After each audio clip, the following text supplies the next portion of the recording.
Um, Coach Mike's just got me in a really good mindset right now, and we always talk about trust in the process, and the game will reward you if you just stay with it, and that's what I've been doing, and it's finally showing. So,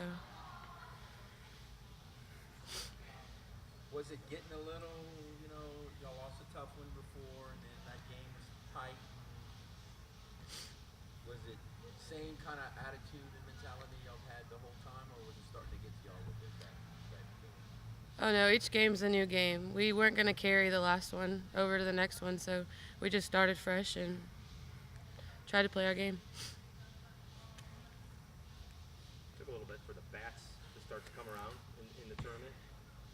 Do you think Lexi's home run maybe relaxed everybody, tied the game up again? I mean, it's always good to have a big hit, and then everybody, the pressure just, I guess, goes away. But after a hit like that, you do get relaxed, and you're just like, okay, it's time to go.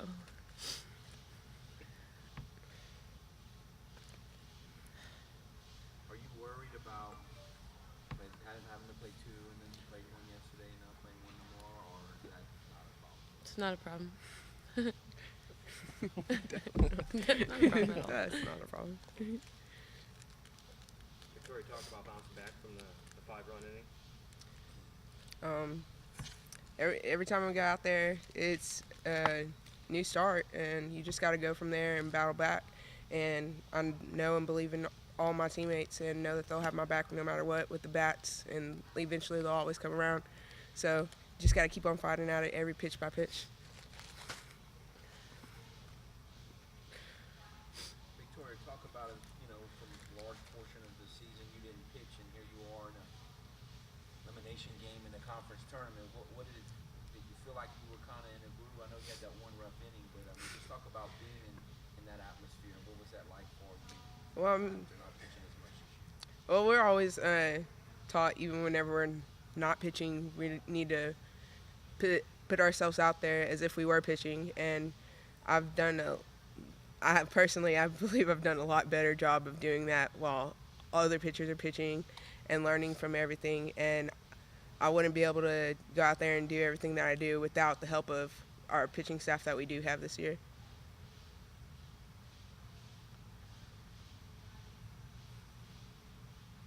Did you,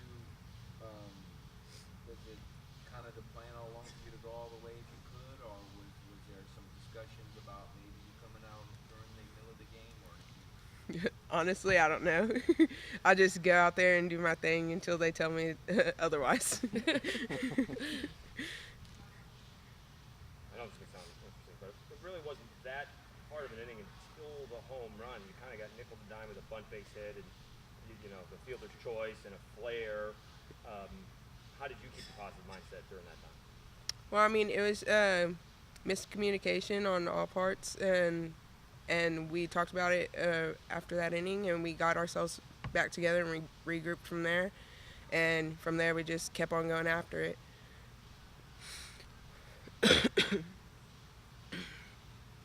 So, yeah.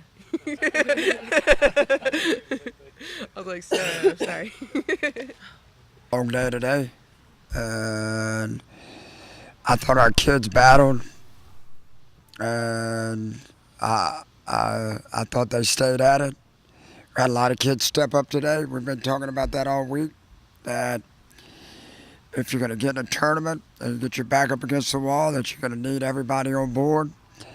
I thought that we used everybody on our roster. I thought our kids competed. I thought they fought. I thought our fan base was behind us and energized us. And, at some points in time, things didn't go our way, but it just seemed like our kids just kept battling. So that's what you got to do. Just grind it out. And what did Valvano say? Survive and advance. That's kind of what it's about. Just keep surviving and advancing. Survive and advance. Survive and advance. How, in the big picture, for tomorrow, how much of a setback was it to have to play two games today, or is that not a big deal for you? I think we need to do something about the bracket, first of all. The winners shouldn't have to play back to back. The losers should have to play, or the lower seeds should have to play back to back, right? So, in my judgment, the winners bracket game should have been first today. Then the two losers play, and then they play back to back. I mean, you can't give the advantage to the losers. That doesn't make a lot of sense to me. There's no question that the first game, that was a war. I mean, that game was for anybody's taking. And you watch today how a good team like Western, they were emotionally spent, and they had nothing. And Monroe has been playing with a lot of energy since they came here, but they don't. They don't got nothing to lose. They're just laying it on the line. You know what I'm saying? It's just like nothing to lose, just out there going at it. But the first game spent our team emotionally, and then the way that the game goes down, that's tough, man. I mean, we've done it for the last 3 or 4 years in a super regional, where you get to Saturday and you play that first game and you're going at it and it's back and forth and the game's over, you spent. And then you got to turn around in 30 minutes and find a way to muster it up and get it done. And they don't do that in any other sport. Baseball, they don't do it. Football, they don't do it. Basketball, they don't do it. I can't think of anything anywhere else that they do it, but these student athletes have been out here since noon, 8.5 hours. I don't like it. I've voiced my concerns about it. We've talked about it in the Sun Belt meetings. We've talked about it in the head coaches' calls, and it affects the integrity of who's the champion, in my judgment. Can you talk a little bit about Christine and Victoria's performances? Well,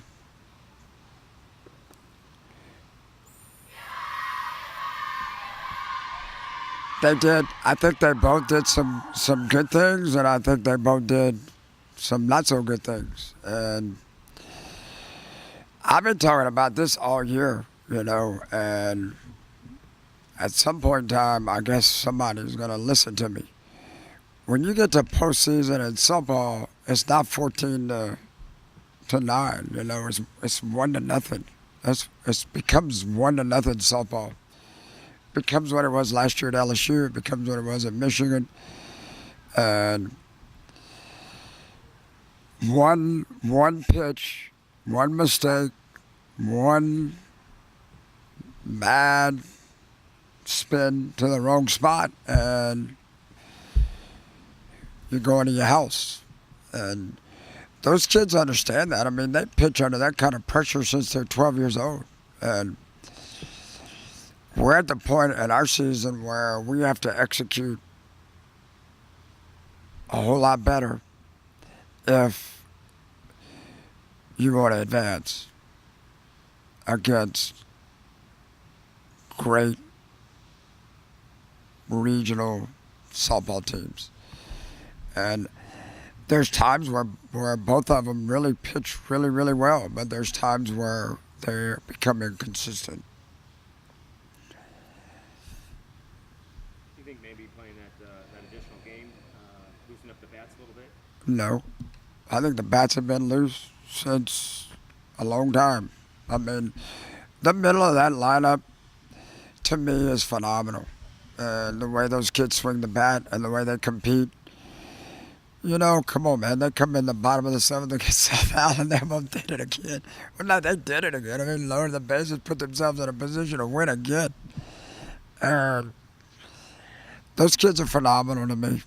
They just are. They're phenomenal. They're phenomenal the way that they compete. And I've been talking about this all year. We have to find a way to keep growing and learning and get more kids to keep developing and keep growing. And this is a game where outsiders want to make it about one person, a pitcher, a hitter. It's not the way that it works. I mean, in this game, you can't call timeout and huddle and say, I'm going to throw the ball to my best player. Or call timeout and draw up a play and throw it in the post. It's your turn. You got to get it done. And sometimes it's your best player, and sometimes it's not your best player. Sometimes it's your 4-0, and sometimes it's your 8-0. So in this game, which I love it. I love this sport because it is about team. It's everybody's turn up. But I'm going to finish the way that I started. These kids are fighters. Sometimes our execution is not as good as it needs to be, but we're still young. Got a lot of freshmen, got a lot of sophomores. I think this experience is going to help us learn and grow. I just think that maybe sometimes the expectations of what these kids are supposed to do is way off base. Are all three pitchers going to be able to pitch tomorrow? Or Yes. two of them get themselves out by the pitches they threw today?